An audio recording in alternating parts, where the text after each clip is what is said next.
Good morning. My name is Kirk Nascimento, and this is my bride Jennifer, and we want to welcome you to the Westside Church. Last week was so encouraging, being able to worship as a whole LA church, and I loved Robert Carrillo's message. I really also loved just being able to see song leaders that I've known throughout the years that are all over the church compiled together to worship God. This week we get to and participate in Teacher Appreciation Week. Kirk and I both work for a school district, and I'm so very grateful for all of the teachers that we have around us. During our current time, I've seen teachers work so hard to be able to reach their students, and I'm very proud to be part of this profession. We just want to remind everyone to pray for our leadership, for leaders throughout the church, throughout the world. At this time, just for our sick brothers and sisters.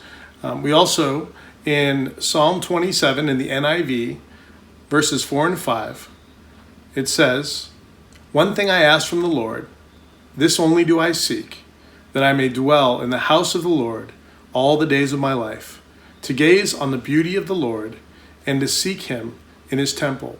For in the day of trouble, he will keep me safe in his dwelling. He will hide me in the shelter of his sacred tent and set me high upon a rock." Let's pray. God, thank you so much for protecting us. There are seasons to everything, God. You are perfect. We know that your will is happening. We pray for our brothers and sisters throughout the world, God. We pray that you heal them. For those that are sick, God, we pray that we can really put your word out on the hill like a light, really shining, God. We are grateful for your perfect and pleasing will. It's in your Son's name we pray. Amen. Amen.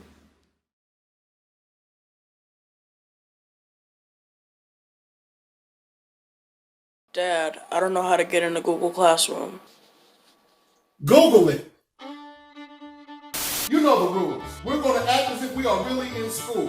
At school, do you guys just get to go in and out the refrigerator as you please? No, you don't. So get out the kitchen. Your lunch is at 11:15. Hello, Miss Hawkins. Hey, this is Mr. Jones. Hey. Sit down. Don't you come over here to my desk. Hello, Miss Hawkins. This is Mr. Jones, LeBron's father. First off, I just want to say, God bless you. Can you please forgive me for all the times I refused to listen when you tried to warn me about how bad my child really is? You better be in there doing your work. I know that. How long do we have to do it? Until this period is over. How long is that? However long it takes me to finish my show. What? What's something I can do for extra credit? I don't know. Do the dishes. And don't interrupt me again. I'm in my planning period. Hello, Ms. Hawkins, this is Mr. Jones. I know this is about like the, 13th time that I've called you today, but get down! Do y'all act like this is school? Huh? Calm down. If y'all keep this up, I'm gonna call you real teacher. Hey, Ms. Hawkins, it's Mr. Jones again. I'm not sure if you got my last few messages, but I also emailed you. Hey, give me a call when you can.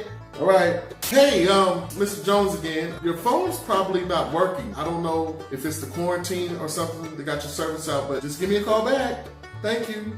All right, look, y'all getting on my nerves. So recess, go outside, and after that, get suit up and go back outside because it's PE time. Miss Hawkins, listen, I don't know what I got to do to get in touch with you. I don't know if I got to find a pigeon, duct tape a little note to him, and send him off to you. But listen, can you please just call me back? All right, I got a math problem for y'all. Now, if Daddy's been locked up in the house for 15 days, times 3 hours a day for teaching y'all, multiplied by 5 hours a day of watching Netflix, divided by 2 hours of sleep, divided by 11 more hours of him having to clean up after y'all, how many glasses of wine does Daddy have to take so he doesn't lose his mind? Miss Hawkins, can you please answer the phone? I need you!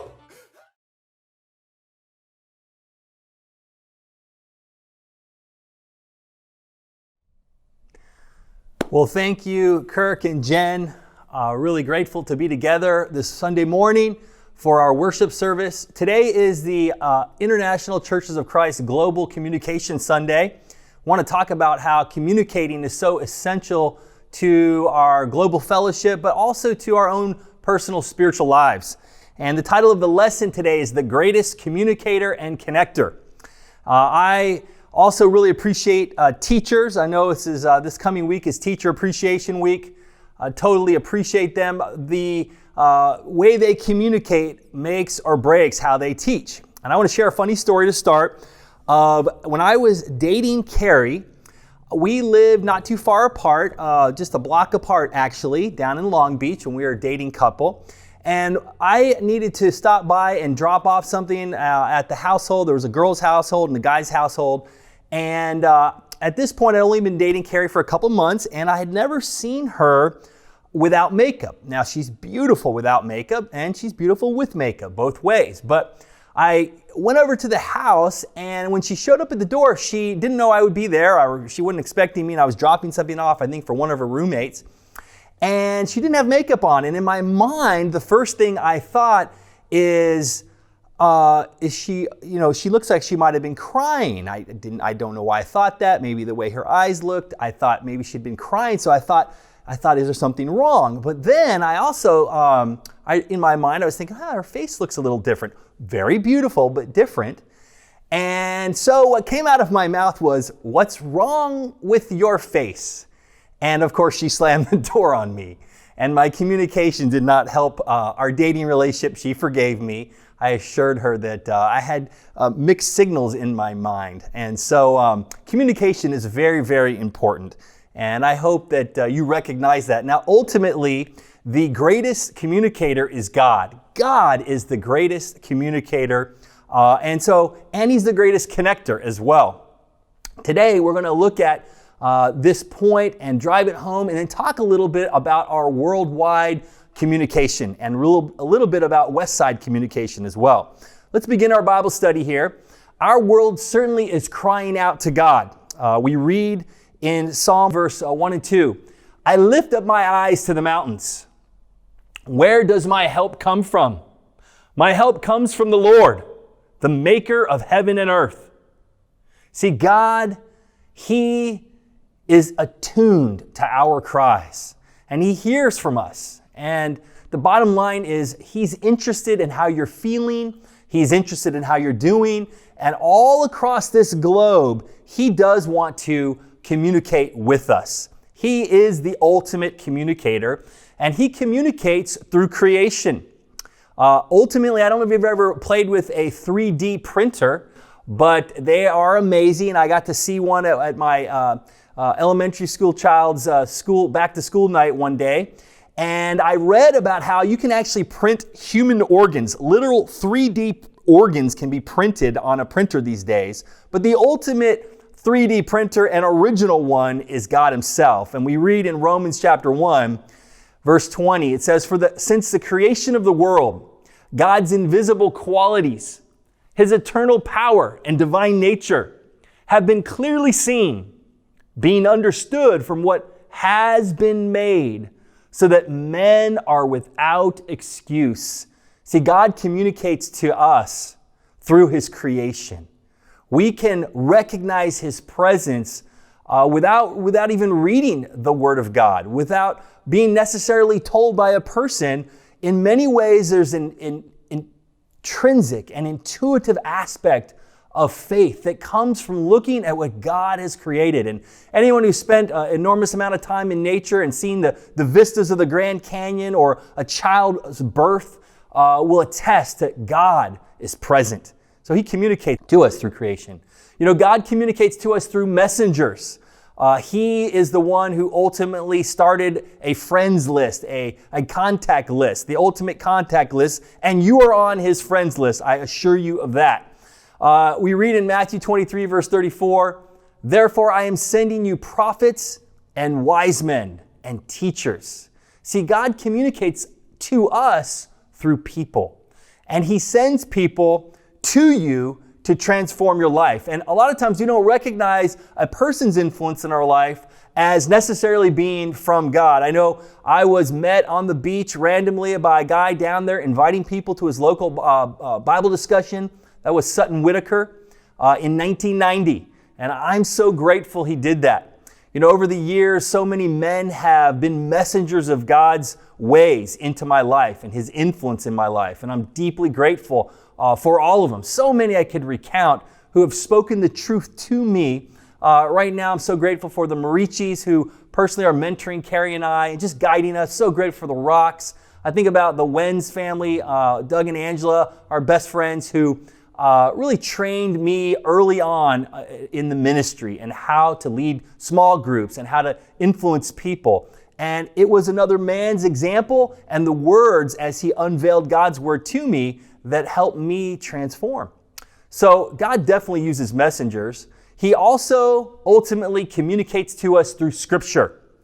And he is the best at texting. I'm not too good at it. My daughter makes fun of me that and my wife too, that I'm really slow at texting and I always make mistakes. If I have texted you, I apologize for some of the mistakes in my texting. But God, He doesn't make mistakes.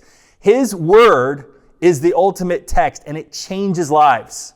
All Scripture is God-breathed and is useful for teaching, rebuking, correcting, and training in righteousness, so that the man of God may be thoroughly equipped for every good work. God's word is transformative. The Bible, the number one published and distributed book in the history of mankind, because God wanted us all to get the message. And His word is not simply self-help words. God's word can penetrate our spiritual selves. God's word pierces our hearts. God's word transforms us. It's living and active. Don't underestimate it.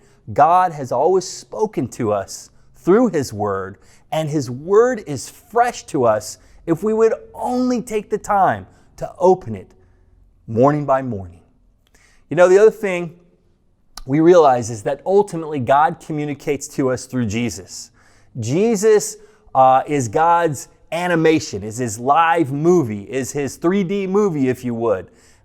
He reveals to us God so that we can not get the message wrong, so that we will understand that there's somebody to imitate. And for me personally, learning of Jesus early in my 20s, really digging in and grasping who He was, transformed me because I was looking for someone to imitate. Someone to not just imitate in business or imitate in family or imitate in friendship or imitate in sports, but someone to imitate in every area, and that is Jesus. The Word became flesh and made His dwelling among us. We have seen His glory, the glory of the one and only who came from the Father, full of grace and truth. You know, God's not only the greatest communicator, He's also the greatest connector. He wants us to be connected to Him. God desires connection. We read that Jesus is used as His agent of connection. In Colossians 1, it says, "For God was pleased to have all His fullness dwell in Him, and through Him to reconcile to Himself all things, whether things on earth or things in heaven, by making peace through His blood shed on the cross." God has created a pathway to a relationship that can never be taken or broken. If we choose to connect with God, He has opened a pathway for us to connect with Him. And I would say every one of us needs to recognize that deep in our soul, in our inner being, there is a desire for fulfillment that cannot be met in even a marriage. It cannot be met through attainment of wealth. It cannot be met through children. It cannot be met through what you accomplish on this earth. Ultimately, our souls will remain restless until they rest with God through Jesus Christ. So He's the ultimate connector of man to Him. But as well, we read here in 1 Corinthians 12 about His plan to connect us to one another. And that is His plan in the church, to connect all of us together in a miraculous way. The body is a unit. Though it is made up of many parts, you can see all the parts, and though all its parts are many, they form one body. So it is with Christ. In the church, the many form one spiritual body. We now on this earth are the physical Jesus. He has ascended to heaven. He's not walking around. He's going to come back. But we are the parts that make up the whole together, and we are to be connected. God wants us to be connected. He uses Jesus to connect us. He is the greatest connector. You know, our connection to one another and the way we connect as Christians communicates something. This is how everyone will recognize that you are my disciples. When they see the love you have for each other, they will know that you're a disciple. And our love and connection to one another, the way we sacrifice for one another, it communicates something to a lost and divided world. And we all know right now, with the current state of the world, the coronavirus lockdowns have certainly even created more angst in people. And we're seeing political divides growing. We're seeing issues between the rich and the poor growing. But in Jesus, there's a love that changes all things, right? Our love for one another communicates something and begins to reveal something different. And I think a little bit about recently, Rob and Colette Hannah moved, and just to see all the people on the Zoom call just saying goodbye, tell them how much they loved them, all the different nationalities of people that are best friends with them. Thinking about the new bills taking over their group, which I'm super grateful for that. And when they moved recently, I remember getting up that morning thinking, I want to make sure I help newbie move. I know that's important. Grabbed my 10-year-old, brought him along. And I was so encouraged. I was by far not the earliest one. There was just dozens of people there helping them move. And there's something about that that communicates how I'll sacrifice my Saturday because I love you. Doesn't matter your race, doesn't matter your age, doesn't matter your socioeconomic standing. True love communicates something and draws people to God. You know, our communication also connects. So the way we connect communicates, but our communication connects. Paul says, I pray that now at last, by God's will, the way may be open for me to come to you. I long to see you so that I may impart to you some spiritual gift to make you strong. That is, that you and I may be mutually encouraged by each other's faith. Our communication with one another connects us, and the way we communicate makes a huge difference. And the fact that we communicate actively and regularly makes a tremendous difference. I wonder how Paul and the apostles would have used the media to preach and teach and share. They were energized by having seen the resurrected Christ. They were certain of what they were teaching. In their day, they expected he would come back. They were certain he would come back. And they would have used every resource to communicate. Our appeal to all of us today is to really consider how we're communicating, and I want to encourage you. We're doing a great job. I love seeing everybody on our Zoom calls, on our here we are on YouTube, premiering our service. We've been sharing with one another in all the different technological ways that God has provided. I want to ask you, how are you doing? Each of us needs to figure out, how are we doing communicating to those we love, communicating to those in the ministry, communicating using the resources that are available to us. And I think we can take it up a few notches, but I want to give you a little background on where we began. For me, I became a disciple in 1990. And I remember in the 1990s, Kingdom News Network, KNN. It's great to see Anthony and Son there.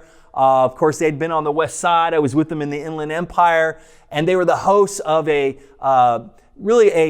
show that we put on. It was a video news magazine to highlight the good news of what our churches were doing. And it was very inspiring. And of course, then a number of films were produced. I'm really grateful to be a part of Screenland, and we have a dream to rejuvenate that type of use of media, to produce more and more content. And I know we're not alone in this dream. There are so many churches throughout our fellowship and so many different individuals that are really reaching out and making a big difference. We're going to highlight a few of those here today. If you haven't seen the actual cross video that the LA church produced, I know when we teach the cross to people, often show that. It's phenomenal, won many awards. That was produced by disciples. It's really encouraging. In LA as well, we had LA Story.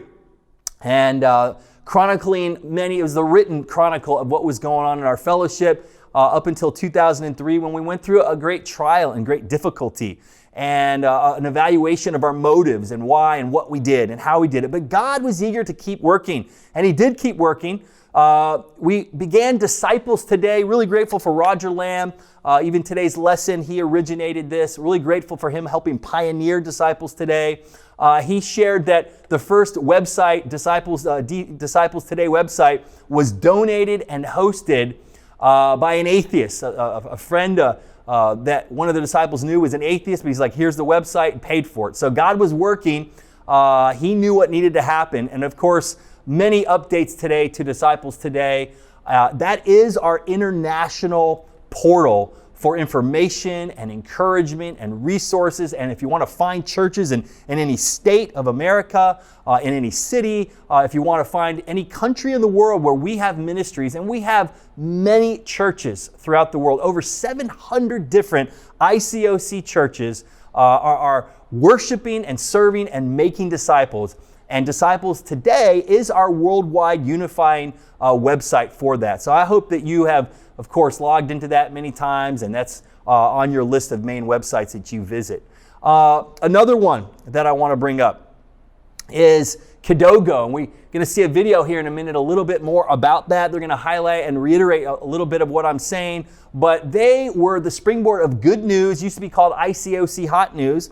Super grateful for what they've done, but we show oftentimes the Good News videos from Kidogo, which used to be ICOC Hot News, and they continue to put out great material. There's even the LA Church Good News from our 30th anniversary is on there, and there's stuff they're putting together all the time. I have a little dream, a little idea. I'll talk to Turnwell about some LA consistent good news. Maybe we call it LA Story or something new. But we need to kick out good news, and we need to be a part of our fellowship worldwide and read the good news to encourage our soul. Locally in Los Angeles, of course, our main web portal is laicc.net. We currently are 8 regions in LA, and you can get access to all the regional websites. You can see where churches anywhere, really throughout Southern California practically. San Diego has their own, but really the whole LA basin, any city, any location. We have many services going on in Los Angeles. You can find out about them through our website here. On the Westside Church is a part of the greater Los Angeles Churches of Christ. And what we find here is that we have a lot of resources. I want to make sure we're using them as a Westside Church and that we're taking it higher. And I want to appeal to you.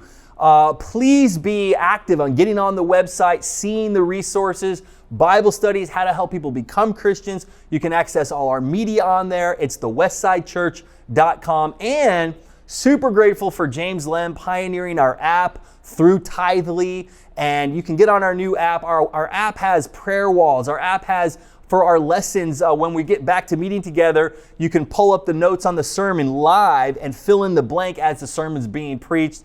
There's just tons that we're doing there, as well as notifications. So we do want to walk you through. Please go to the website. It'll walk you through how to download the app. We really want to be technologically savvy on the West Side. Our YouTube channel, that's sort of where we're broadcasting all our messages.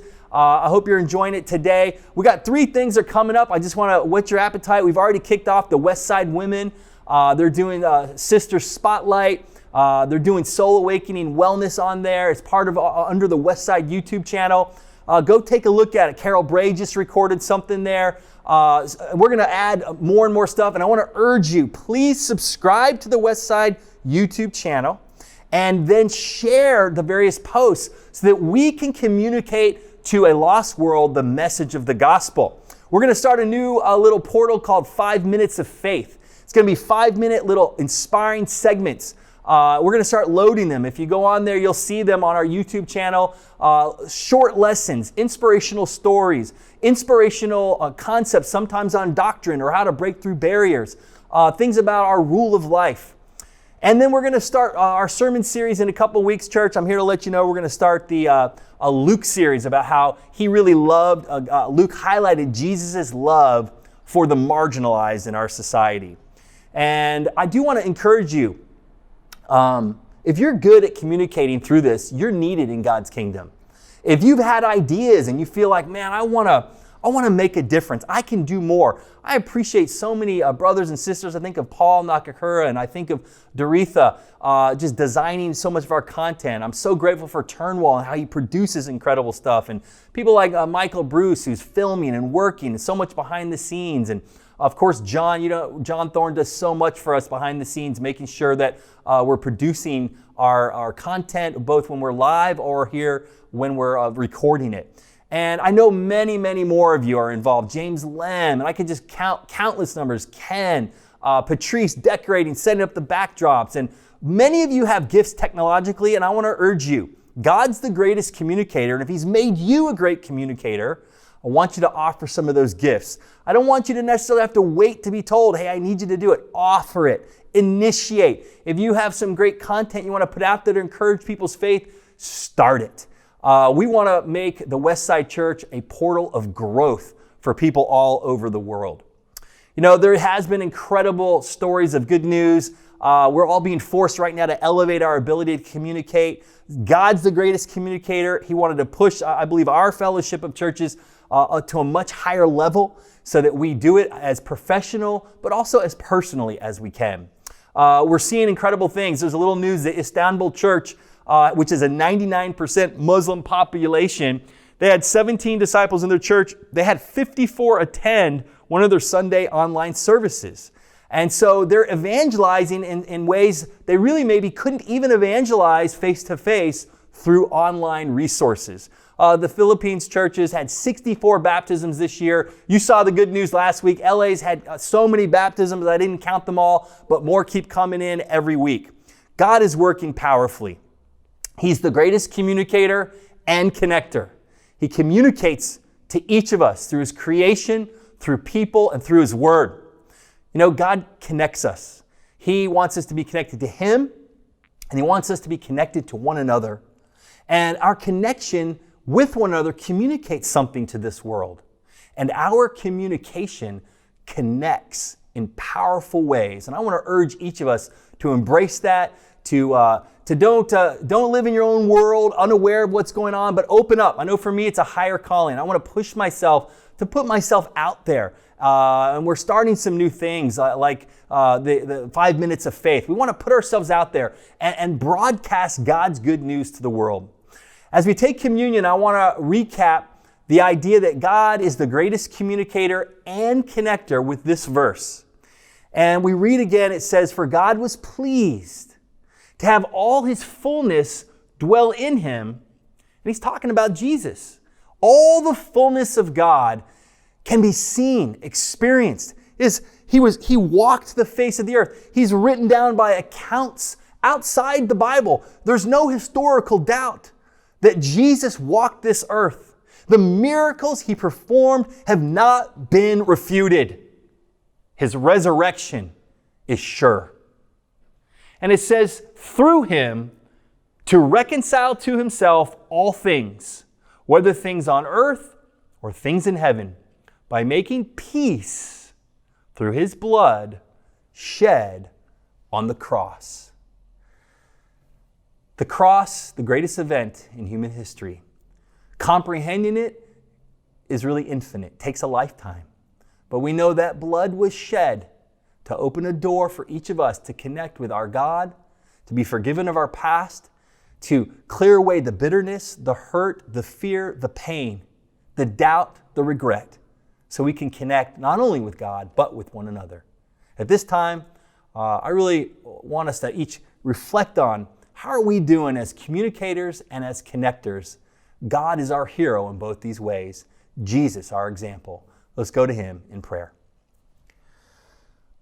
Father in heaven, thank You so much for this opportunity to reflect on You being the greatest communicator and connector. Father, thank You for sending Jesus as the mediator between us and You. Thank you for his blood shed that enables us to be cleansed, that his blood provides a doorway of hope, that his blood makes us new every day, and it connects us because you wash us, Father, through that blood. And Father, thank you for his life, his body given, the inspiration of seeing his life in the Gospels, of learning about it, reflecting on it, of living it out now in the church. Father, we thank you, and we thank you for this bread that we take to remind of his body, and the fruit of the vine that we take to remind us of his blood shed. It's in Jesus' name we pray. Amen.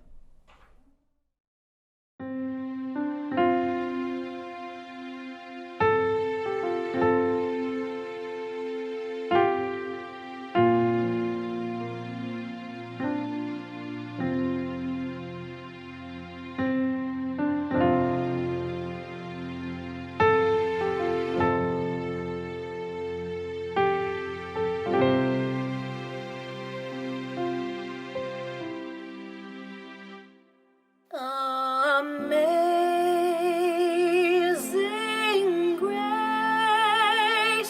how sweet the sound that saved a wretch like me.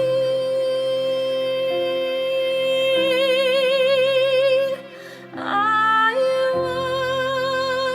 once was lost, but now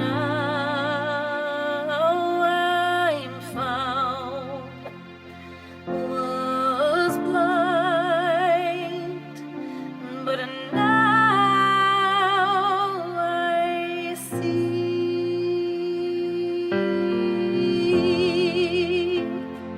'Twas grace that taught my heart to fear,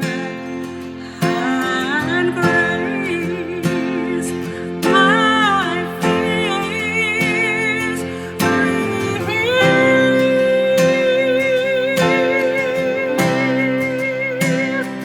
How precious did that grace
Good morning, everybody. It's so wonderful to get to be with you, even if it is virtually. My name is Ann Pacos, and I am a preschool teacher at Calvary Christian in Pacific Palisades. In light of Teacher Appreciation Week, I thought, what's not a better way to start this time than with a story? So, in my preschool, once a week, we have chapel time. And one week, our story was about Shadrach, Meshach, and Abednego. And when the chapel teacher got to the part about them being in the furnace, she says, they looked in and they didn't see 3 figures, but they saw 4. And all of a sudden, a child shouts out, "It's Jesus!" And it struck my heart and lit up my day because it was a reminder that Jesus was right there in the fire with them. But it also came from the mouth of a child. And that relates to our scripture in Mark 10, verse 13 through 16, which reads, "People were bringing little children to Jesus for him to place his hands on them, but the disciples rebuked them. When Jesus saw this, he was indignant. He said to them, 'Let the children come to me, and do not hinder them, for the kingdom of God belongs to such as these. Truly I tell you, anyone who will not receive the kingdom of God like a little child will never enter it.' And he took the children in his arms, placed his hands on them, and he blessed them." And not only does this remind me of the tenderness and compassion and love of Jesus, oh, how he loves them so, but it also reminds me to be like that child in chapel who shouted out, "It's Jesus!" and to be excited about how amazing he is. Children remind me to be joy-filled and in just complete love with who God is. And from that place, it can fill my heart with the ability to then move forward and give of my resources so that I can help others and also glorify God. Please pray with me. Dear Father God, thank you so much for this time to share. And thank you for the reminder of how little children are. I pray that each of our hearts could be like those little children and be reminded of when we were little and love you with that kind of enthusiastic love that children have just so easily in their hearts, and that it can motivate us to give back to you. We love you, and it's in Jesus' name we pray. Amen.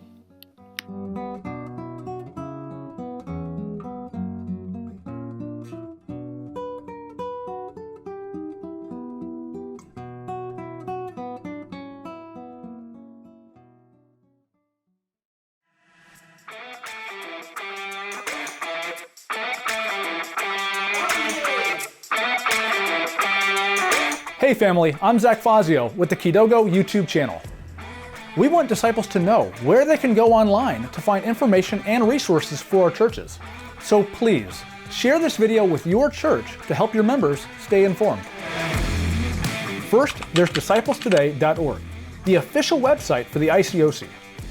Disciples Today is a portal to find all kinds of resources made for disciples. For example, click the resources section to find downloadable podcasts, Bible talks, Christian professional workshops, and an app that contains all of our Bible study series. There's also hundreds of inspiring articles about churches, conferences, and service projects. The fastest way to stay informed is to sign up for their free monthly newsletter. Disciples Today is also home to the ICOC Church Locator, where you can find contact information on hundreds of ICOC churches worldwide. There's also DT Heart and Soul, a matchmaking platform like eHarmony that hosts men and women from our family of churches. Finally, Disciples Today wants to hear from you. Please fill out their survey so they can know what your communication needs are in all the different parts of the world. Next, there's the Kidogo YouTube channel. That's us. We make Christian videos. Find our channel by searching for Kidogo, Keydogo. The videos feature inspiring stories, testimonies, and updates about upcoming events. We also have a series of videos that explain biblical doctrines and controversial issues. We also just uploaded our feature-length movie, Finding Guy. It's a documentary about a gay man who found Jesus and then started a worldwide movement to bridge the gap between the LGBT community and the church. The movie has received standing ovations from people all around the world. You can watch all 3 parts of the movie right here on YouTube. And please click the subscribe button so you can be notified when we make new videos. We're getting closer and closer to reaching 10,000 subscribers. Thank you for taking a moment to let us talk about global communication. We praise God for how He continues to bless our family of churches and keep us unified. God bless.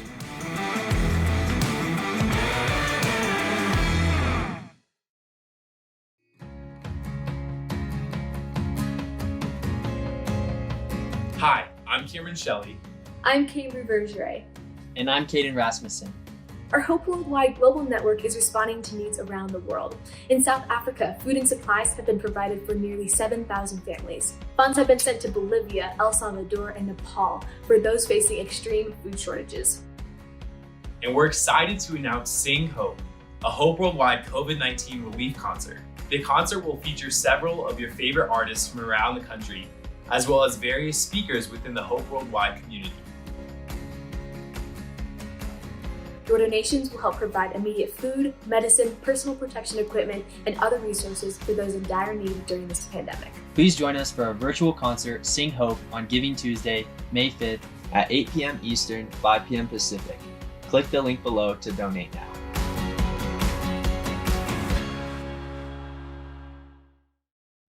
Good morning. Lena and I want to share about a great upcoming opportunity for parents. We have some great friends up in the Bay Area who went through a very challenging time as a family, helping their daughter work through her emotional and mental issues for many years. They went through this cutting-edge therapy at the Mayo Clinic together and have been teaching from what they've learned and sharing from that experience to many groups up in the Bay Area. Well, we've asked them to open that up to us here in the Westside as well. This is for parents of children of all ages, middle school, high school, even older. Even if you have younger children, you would benefit from this experience, as we're seeing that children of all ages are experiencing anxiety at different levels. So these tools will be invaluable to us as parents. We'll be co-hosting 2 Zoom meetings on Saturdays of May 16th and May 23rd for those who want to participate. And we'll get an email out with the credentials that you'll need. Wow, what a great service. Steve, thank you so much for sharing about how God is a great communicator.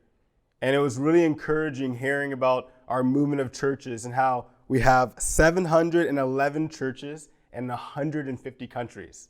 I've personally been able to benefit from that, being in England and going to churches in different continents, and it's just been so awesome to know that our churches are growing and moving all over the world. Now we've reached the time for some news and events for the Westside Church.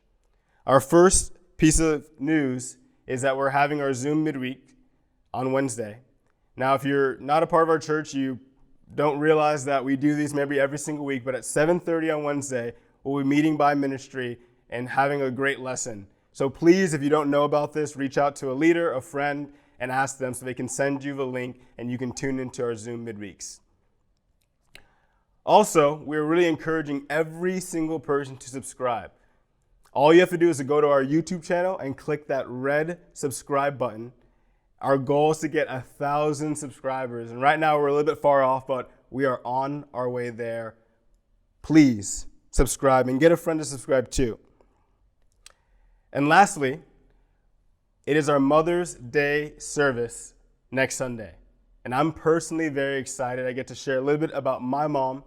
And I really hope that you guys can tune in on Sunday at 10:30 for our Mother's Day lesson. It was great having you here. Enjoy the rest of your day, and we'll see you next week.